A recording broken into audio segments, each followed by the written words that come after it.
Nečekané hlášení, To z je blázince zase pomocí den, utekl všichni nebezpečný netají muž na myslící dovolenou a si, já že je čert. jsem zavřený v té Muž je debilní štíhlý postavy práci. 170 cm vysoký, Dále. oblečen do černého kožichu a velkých oranžových vlasů. Já chci V domů. případě, že spatříte tohoto muže Aha, já jsem se tak navíc, co potřebujete. vašeho hlášení a vy už Kde máš zase domov? hrajete. Ty hříšníku, takhle přece. Ztratil jsem se v tomhle divném světě. Dobře, pojďte se posadit.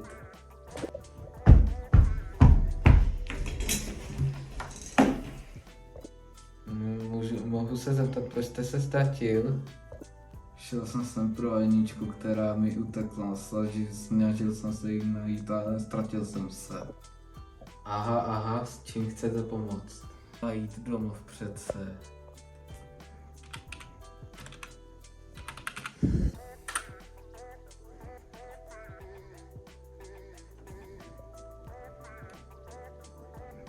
Je to něco z tohohle?